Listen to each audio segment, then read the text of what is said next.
La e-réputation digitale, on est vraiment dans les sujets peut-être les plus compliqués actuellement dans les problématiques de crise. Je pense qu'en tout cas, il y a eu un progrès assez fort qui a été fait ces derniers mois, peut-être depuis un an, pas plus, un an et demi, disons. C'est vraiment la distinction entre les deux. C'est-à-dire que quand on regarde tout ce qui sortait autour des phénomènes de bad buzz, auparavant, on était vraiment dans l'idée qu'on était vraiment sur des problématiques de crise.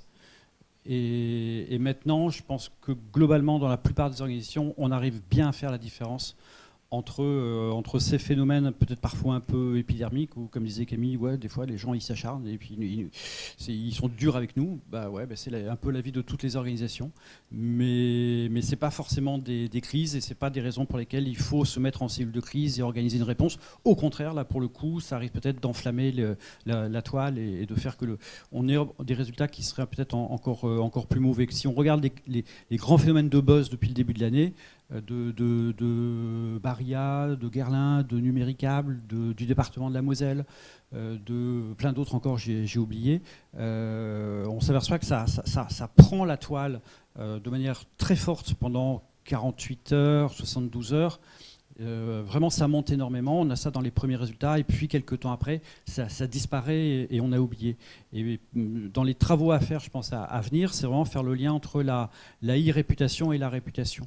Alors qui sont deux domaines qui sont évidemment, on parlait de boîte noire, c'est le cas pour la réputation, ça reste encore le cas pour la réputation, les méthodes de calcul sont toujours en discussion, mais à quel moment les phénomènes de buzz, de crise digitale ont un impact global sur la réputation? Est-ce que ça se fait via les réseaux sociaux ou de manière plus traditionnelle, justement parce que c'est repris par les gatekeepers que sont les journalistes et que ce sont les médias traditionnels qui donnent le là de la communication de crise. Alors, c'est pas complètement fait exprès, mais transition bien trouvée à nouveau, parce que le thème de maintenant, on va vraiment être sur des problématiques de réputation globale, et on fait en plus un peu le lien avec ceux parmi vous qui étaient là l'an dernier, donc Catherine Janssen, qui a fait sa thèse il y a un an maintenant, hein, c'est ça, voilà, sur la réputation, et notamment est-ce que la réputation dans le domaine de la RSE nous protège de phénomènes de crise, un peu dans la lignée, donc pour ceux qui étaient là l'an dernier, des travaux de Valérie Swan et de plein d'autres. Donc Catherine et puis Amaury Bénard, que je ne connaissais pas. Voilà, merci beaucoup.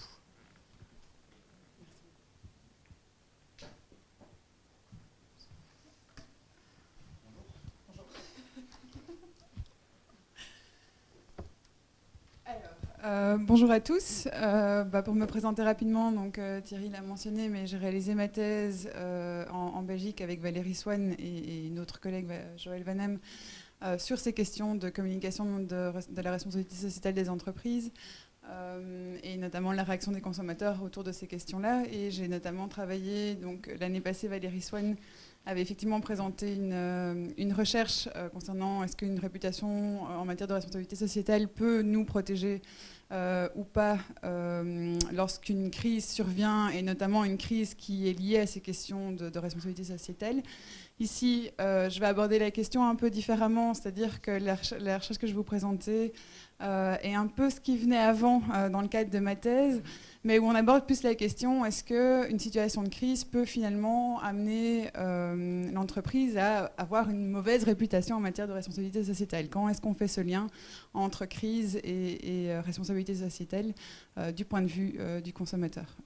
Et bon, juste pour terminer qui je suis depuis donc un an professeur à l'ISX School of Management, qui a donc le campus principal sur Lille, mais qui se trouve également à La Défense, ici à Paris.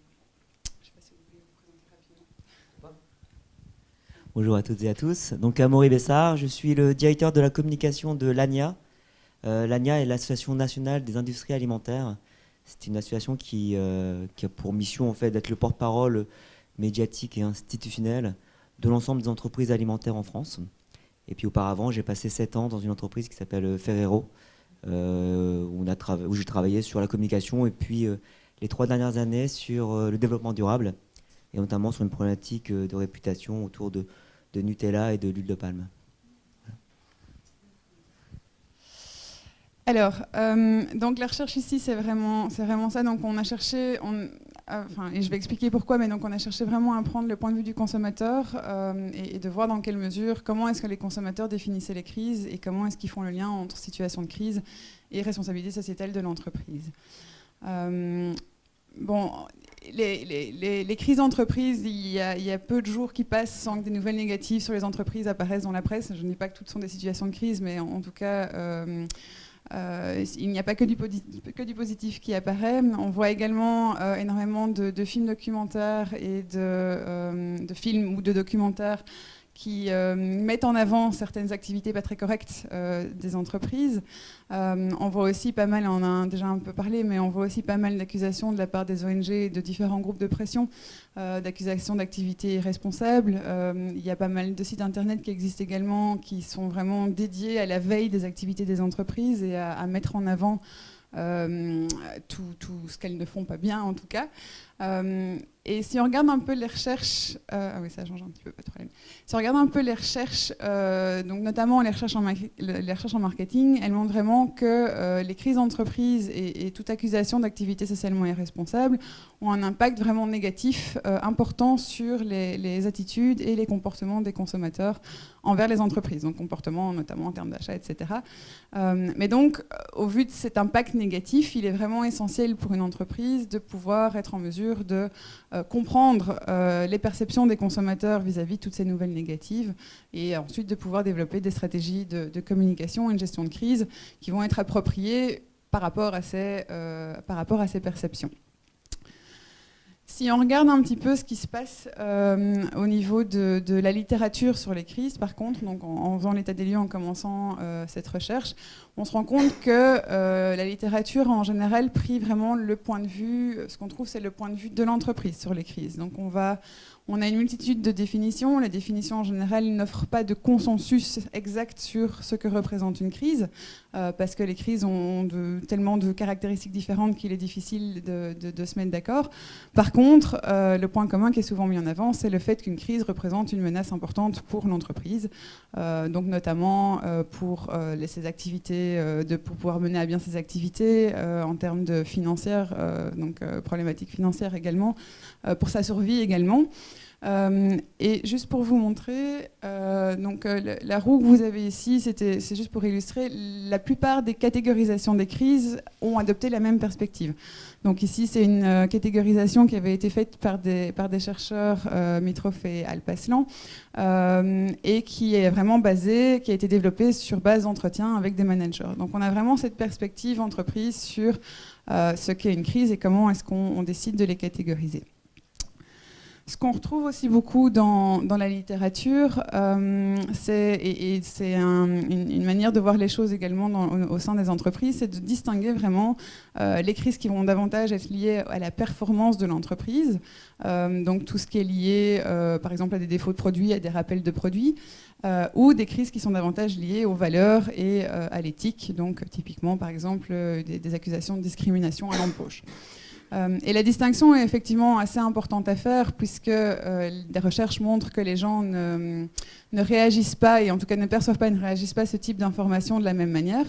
En général, tout ce qui est lié à la performance, les informations positives vont avoir beaucoup plus d'importance que les informations négatives, tandis que tout ce qui est lié plus à l'éthique, les informations négatives vont avoir plus d'importance que les informations positives. Cependant, il y a plusieurs situations de crise, et je vais développer notamment celle-ci par rapport à Johnson & Johnson, où on se rend compte que cette distinction entre performance et éthique et responsabilité sociétale n'est pas toujours si évidente à faire. Donc le cas de Johnson & Johnson ici, c'était une crise en 2010 qui est survenue aux États-Unis, où en fait l'entreprise a rappelé plus de 300 millions de médicaments, notamment des médicaments pour enfants, parce que certains contenaient par exemple des substances actives en dose plus forte que recommandée, d'autres contenaient des particules de bois, de verre ou même de métal au sein des médicaments, et donc ils ont dû faire un rappel de produit. Et selon les théories et donc la classification qu'on observe en général dans la littérature, on catégoriserait ça comme un problème lié à la performance, lié au produit, c'est un rappel de produit.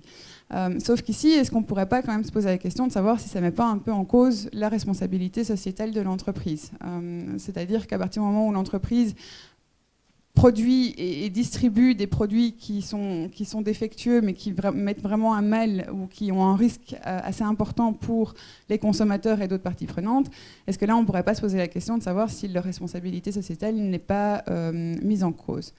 On peut également parler de l'exemple de Mattel qui a rappelé des plus de 21 millions de jouets en 2007-2008 parce qu'à cause de petits démons qui risquaient d'être avalés par les enfants et aussi d'empoisonnement qui pouvaient être liés dû à la peinture de plomb qu'ils avaient utilisée. Là encore, est-ce que ça ne met pas également en cause un peu leur responsabilité sociétale? Et on part donc vraiment de la perspective qu'en ce qui concerne les crises et le lien qui peut être fait avec la RSE, les perceptions et les attentes des consommateurs sont vraiment essentielles et que de nombreuses situations de crise peuvent en fait contraster assez fortement avec les attentes grandissantes que les consommateurs ont envers les entreprises à ce niveau-là.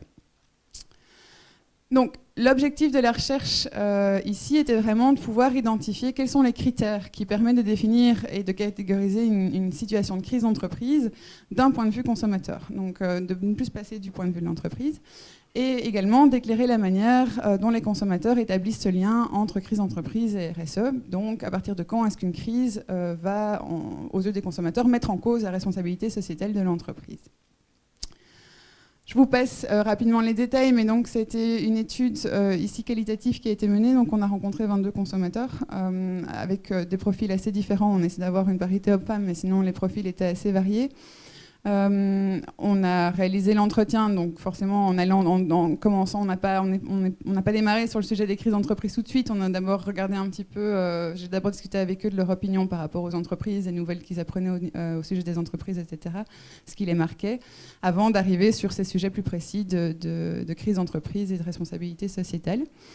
Et juste, comme ça, vous avez une idée de comment ça s'est passé. Donc, on a, durant cette recherche, durant les entretiens, j'ai utilisé pas mal, et je pense que j'ai mis une illustration, pas mal de petites vignettes, juste pour stimuler un peu la discussion avec les consommateurs. Parce que, mine de rien, c'est pas un sujet évident à aborder avec un consommateur lambda. Et donc voilà, donc au niveau des vignettes, c'était vraiment juste des très courtes, et ça venait de la presse en fait, donc des très courtes descriptions d'une situation négative impliquant une entreprise, à situations tout aussi variées les unes que les autres, et vraiment pour des entreprises dans des secteurs d'activité assez différentes, qui étaient vraiment là pour stimuler la discussion lors des entretiens. Et en bref, au niveau des résultats, et puis je vais détailler un petit peu, mais ce qu'on voit, c'est que les perceptions des consommateurs, forcément, quand on touche aux perceptions, on est toujours sur... la perception d'un consommateur ne va pas nécessairement être la même que celui d'un autre. Donc en soi, ce qui va être représenté une crise pour un consommateur ne va pas nécessairement en être une pour un autre. Cependant, donc, l'analyse des interviews qu'on a réalisées nous a permis de mettre en évidence deux éléments importants d'une situation négative qui déterminent vraiment les perceptions des consommateurs vis-à-vis des crises. La première, ce sont les conséquences de la situation et qui vraiment vont déterminer ce que va être une crise d'entreprise aux yeux des consommateurs. Et au sein de ces conséquences, on a d'une part la pertinence de la situation pour le consommateur et aussi la gravité de la situation. Et je vais développer ça dans un instant. Et le second aspect, c'est, j'ai traduit comme je pouvais le terme que j'avais utilisé en anglais, mais donc c'est la présence perçue dans le chef de l'entreprise d'objectifs liés au profit. Ce que j'expliquerai, et c'est vraiment cette perception-là qui va créer ce lien entre situation de crise et perception de manquement à la responsabilité sociétale de la part de l'entreprise. Alors, au niveau du premier critère, donc la pertinence pour le consommateur, ça tourne vraiment autour de cette question de qui est affecté par la situation. Et globalement, j'avais cette phrase dite par un des personnes que j'ai interviewées qui disait les consommateurs s'intéressent principalement au what's in it for me de l'information. Donc, ça doit les concerner de près ou de loin. Alors, deux aspects à ça, par contre. Forcément, une situation va être pertinente à leurs yeux s'ils sont plus ou moins directement affectés par la situation. ou en tout cas qui perçoivent qu'ils y sont en tout cas vulnérables, que ça pourrait leur tomber dessus ou qu'ils pourraient y être affectés par la situation.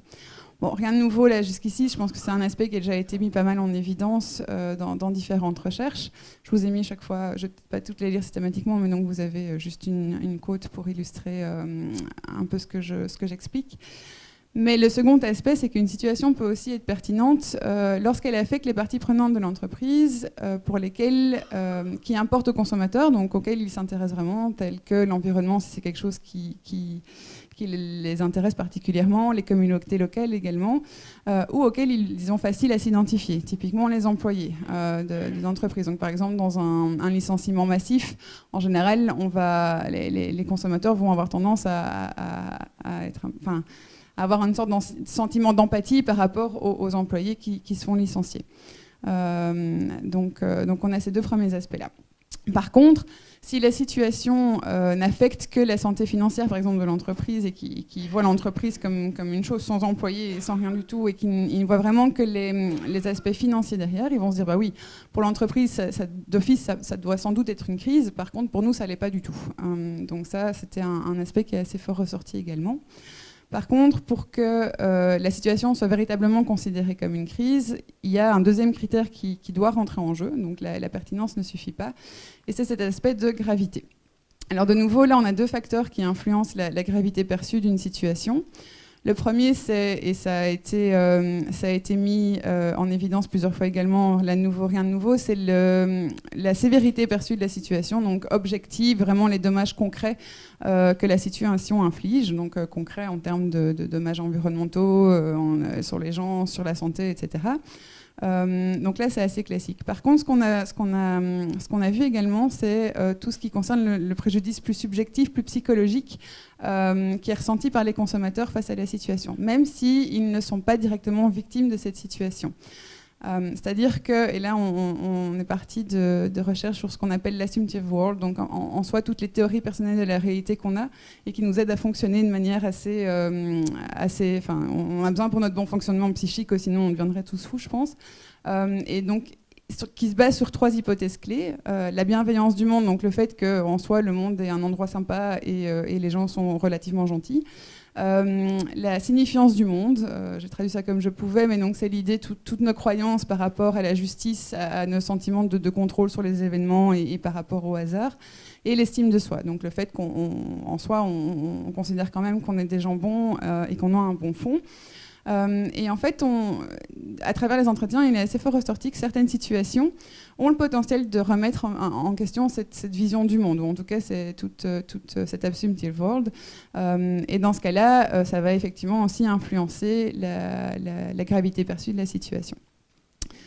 Alors, il ne faut pas que les deux éléments soient là en même temps. Donc, une situation peut être grave si elle a des dommages, s'il y a des dommages objectifs, concrets liés à la situation, mais sans qu'il y ait de perturbations psychologiques, on va dire. En même temps, une situation peut aussi être considérée comme grave s'ils se sentent personnellement et psychologiquement un peu perturbés par la situation, sans que les dommages concrets soient véritablement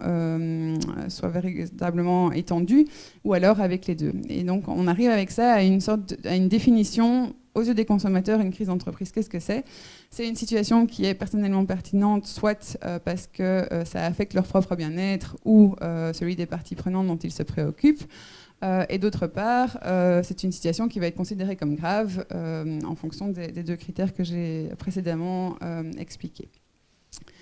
Ce qu'on observe cependant, c'est qu'il y a un autre critère, une autre chose auquel les consommateurs pensent assez automatiquement, ou en tout cas, c'est ce qui ressort assez automatiquement dans leur façon dont ils réfléchissent aux situations auxquelles ils font face.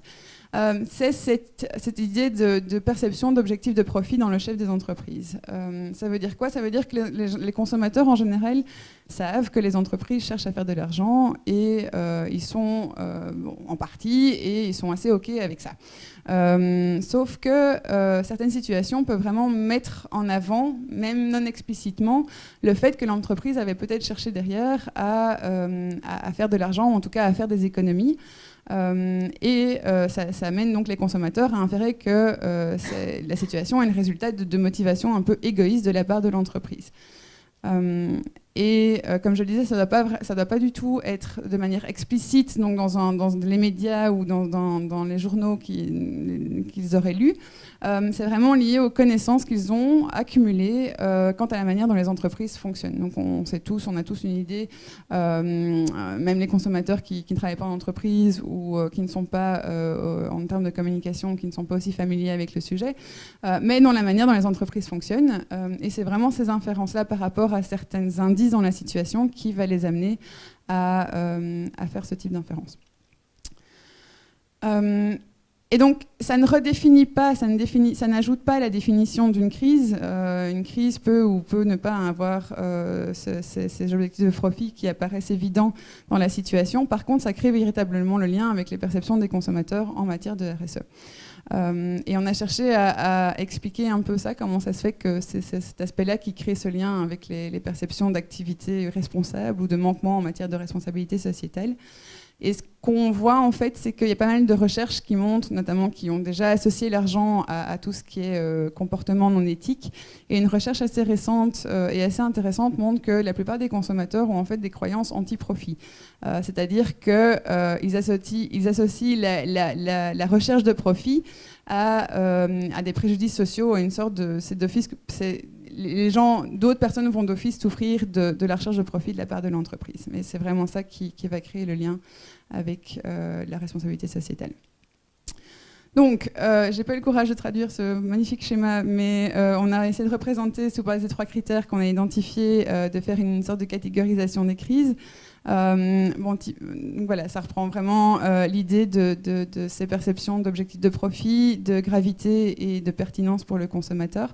Et l'idée, c'est que toutes les crises, donc notamment celles en dessous, qui ne sont pas pertinentes pour le consommateur et qui sont perçues comme n'ayant pas une gravité très importante, ne vont pas être des crises. Toutes les autres situations peuvent l'être, et on les distingue parce que ça peut forcément, en termes de quel type de gravité est impliqué, ça peut avoir des implications importantes en termes de gestion de crise et de communication de crise. Alors, rapidement pour terminer, l'objectif de la recherche, forcément, on n'a pas travaillé directement sur la communication de crise. Je pense d'ailleurs qu'une des suites potentielles de cette recherche est de essayer peut-être d'identifier quelles sont les stratégies de communication de crise les plus appropriées par rapport à chaque type de crise qu'on a identifié ici.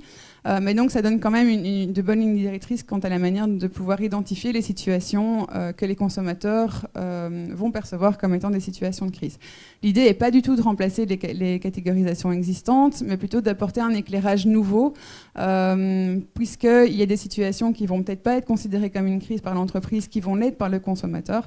Et inversement, il y a des situations que l'entreprise va devoir gérer comme des situations de crise, parce que par exemple, un rappel de voiture que le consommateur ne perçoit pas comme important, l'entreprise doit gérer ce genre de situation quand même. Mais donc l'idée, c'est vraiment de venir avec cet éclairage nouveau sur la compréhension des crises.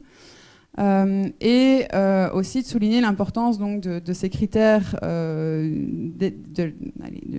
du point de vue consommateur dans la gestion des crises. Notamment en termes de préparation, je pense qu'il y a un gros travail au niveau les entreprises font beaucoup d'études de marché avec leurs consommateurs, et je pense qu'il est important d'inclure des questions liées à ces 3 critères dans les études de marché pour avoir une meilleure compréhension de ces consommateurs et des situations que les consommateurs de l'entreprise vont pouvoir éventuellement considérées comme des crises liées à la RSE ou non.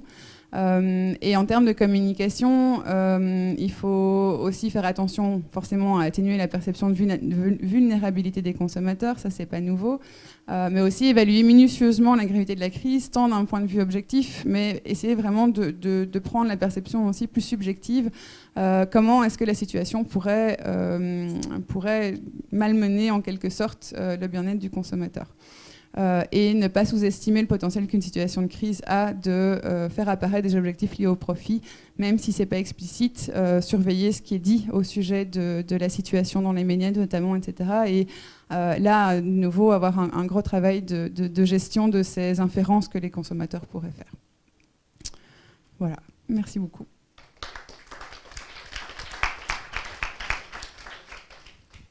Moi, je vous avoue que ma présentation est beaucoup moins structurée sur le sujet. Je vais vous livrer quelques réflexions à partager avec vous. Sur le constat, d'abord sur ce qui a été présenté, moi ce qui me marque, C'est l'aspect émotionnel, en tout cas l'aspect relationnel, qui est très présent dans la tête du consommateur, et l'aspect très factuel, très rigoriste, qui est présent dans la tête des entreprises.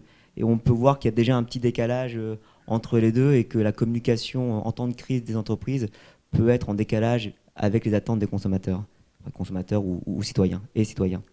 L'autre point, c'est qu'on voit que c'est beaucoup d'éléments, enfin si je me trompe, hein, liés à la perception.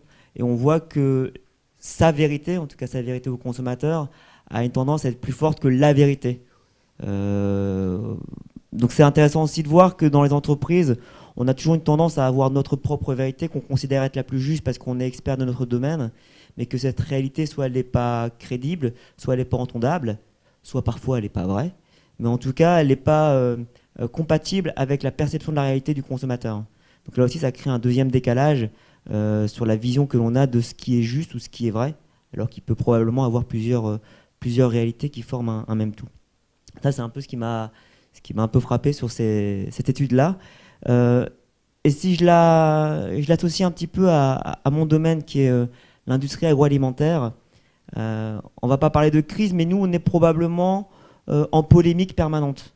Il n'y a pas beaucoup de journées dans ma revue de presse quotidienne où j'ai pas une dizaine d'articles qui assassinent tel ou tel de mes adhérents, tel ou tel secteur, telle ou telle entreprise qui n'aurait pas répondu à des exigences de responsabilité. Donc on n'est pas forcément en crise permanente parce que ça n'aurait pas de sens, mais on est en polémique permanente. Ce qu'on peut appeler, nous, une sorte de crise de confiance, dont je vais revenir après.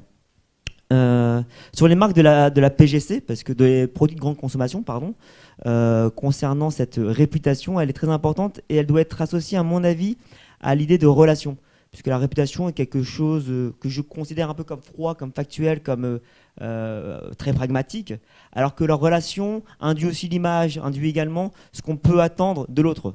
Donc il faut avoir absolument cette idée d'associer toujours les deux, notamment dans notre réflexion de gestion de crise.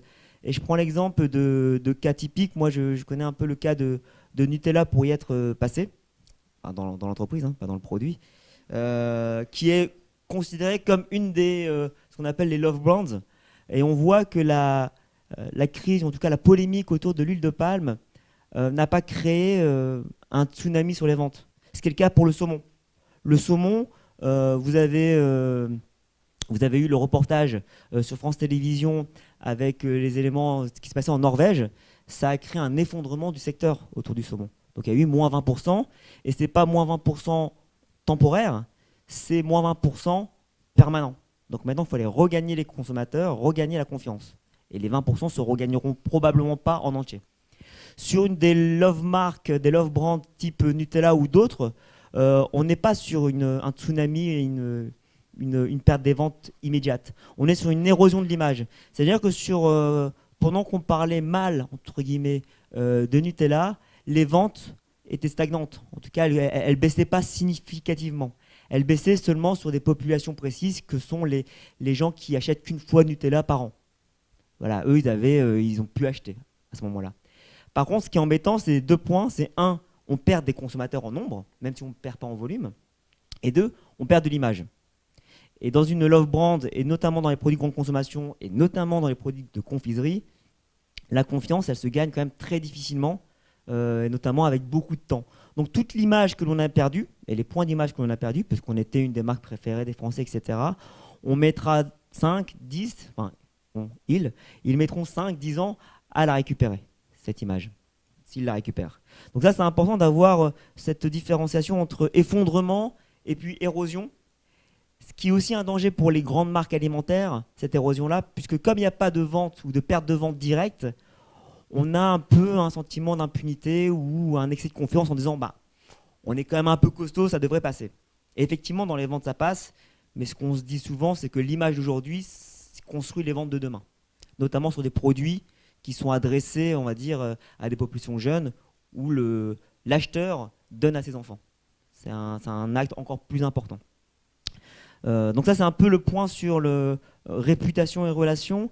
Et puis je voudrais revenir un peu plus globalement sur l'industrie agroalimentaire et l'origine des crises, parce que j'entendais tout à l'heure monsieur qui expliquait qu'il y a un terrain favorable. C'est-à-dire que la crise, elle n'arrive pas comme ça. Il y a des choses qui se disent sur nous, vraies, pas vraies, mais en tout cas, cet amalgame de choses fait que ça crée un terrain propice au déclenchement des crises. Et pour nous, en tout cas pour l'industrie agroalimentaire, le terrain, il est ultra propice. Il est ultra propice pour des raisons exogènes, mais également pour des comportements alimentaires. Je m'explique. Il est propice pour des raisons un peu extérieures.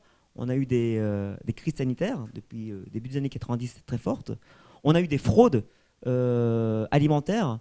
La dernière en date, c'est la viande de cheval. Donc il y a des gens qui ont mal fait et qui ont jeté le discrédit sur l'ensemble de la profession. On a régulièrement des rappels produits. Alors on considère le rappel produit comme une faille de la responsabilité des fabricants. Je ne suis pas convaincu, en fait, dans un point de vue qualité, un rappel produit, ça fait partie de la responsabilité du fabricant de ne pas laisser sur le marché des produits qui ne devraient pas l'être.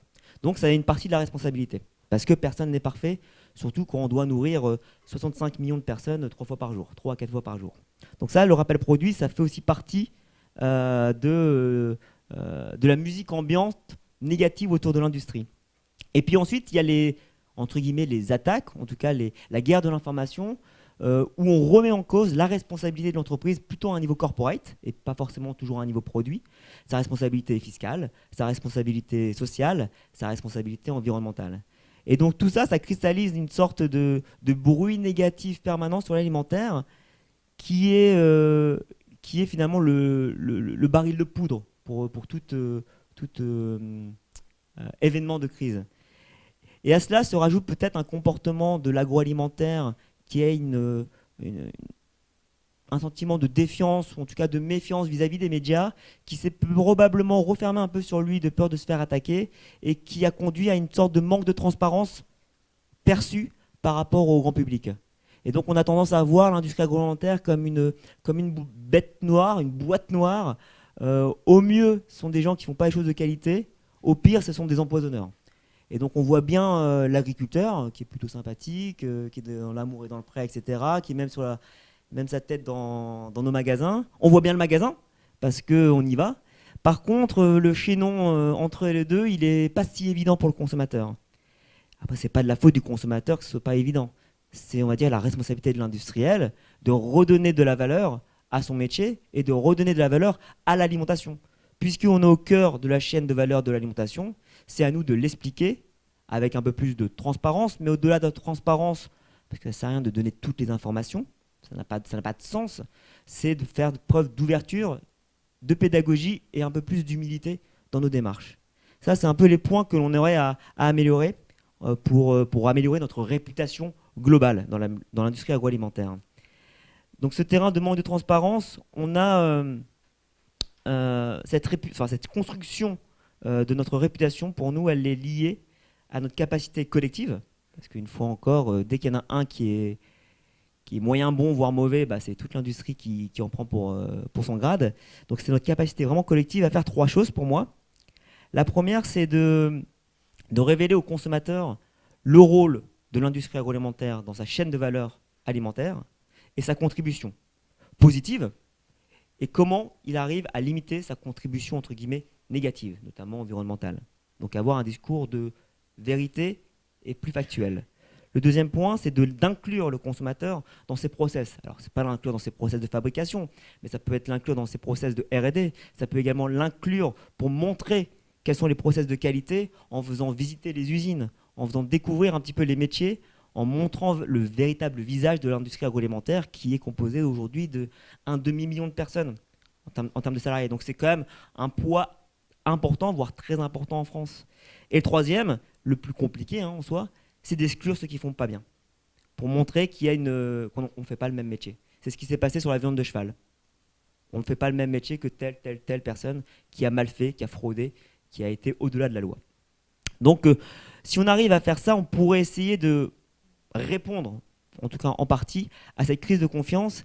Et pour moi, la crise de confiance à un niveau d'une marque, à un niveau d'une entreprise, d'un secteur ou de l'association en général de l'industrie agroalimentaire, donc le gros chapeau au-dessus, il peut se voir en 4 grandes étapes. Et c'est ces 4 étapes qu'on va essayer, nous, d'impulser au sein de l'ANIA, puisqu'on est en train de refondre notre stratégie par rapport à l'évolution de la société. Et les 4 étapes, pour moi, c'est La première, c'est le dialogue. C'est essayer de mieux comprendre ce que pensent les consommateurs, parce qu'ils n'ont pas ni raison ni pas raison. Ils ont une perception et il faut l'appréhender.